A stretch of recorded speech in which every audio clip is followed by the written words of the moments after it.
like to eat apples and bananas. I like to, what's this?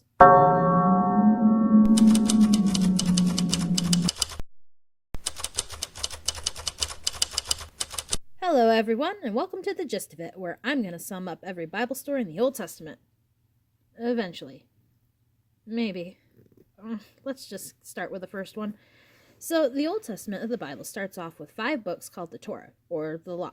These books are Genesis, Exodus, Leviticus, Numbers, and Deuteronomy, but we're going to focus on Genesis right now. Let's begin. In the beginning, God created the heavens and the earth. And stop. Okay, so I know the creation of everything has been cause for plenty of fights between young earth creationists and God-influenced evolutionists and everyone in between. So, I'm going to leave this right here and let you know that I will be giving the gist of what is written in the Bible because, well, that's the whole point of this. Oh, and before you all start yelling at each other or me in the comments, just remember this little piece of advice. We all good? Awesome. Let's move on. In the beginning, God created the heavens and the earth was dark and formless, and the Spirit of God hovered over the waters. Creation is then split up into 6 days, beginning with a morning and ending with an evening. Here's the order.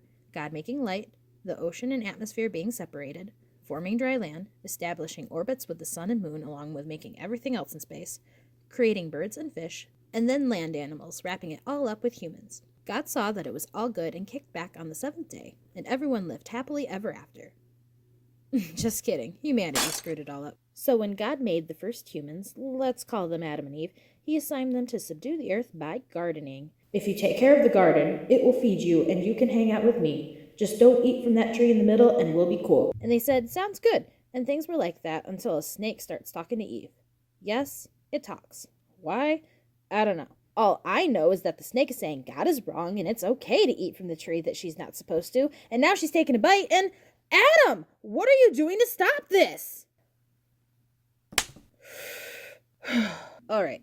So once they flat out disobey God and let sin into the world, they realize that they're naked. And since that's what they're ashamed of, they scram, covering themselves with leaves and hiding. God then comes through for their daily constitutional and asks where they are. He totally knows, guys. It's a pretty gracious move to let them come clean about this whole mess. So they come out and say they were afraid because they were naked. And God's like, who told you you were naked? He totally knows, guys. So do humans fess up and take responsibility for their transgressions? Of course not. Now it's time for the blame game. First contestant Adam, what is your response? She made me do it? But the snake made me do it. Well, sin can't be in the presence of God. His holiness just won't allow it. So Adam and Eve are kicked out of the garden, and everyone involved gets a few curses. For the snake, no more arms. It has to slither and lick dust for the rest of eternity. For woman, child labor is going to suck. And the patriarchy. As for man, he will have to labor and toil to survive, and it will all amount in physical and spiritual death. I can't help feeling I accidentally left something out, but...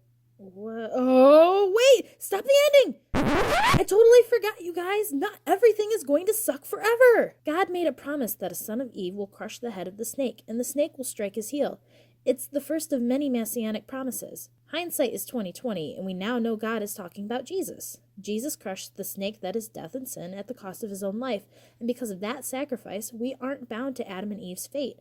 We can walk with God again. And that's about the gist of it.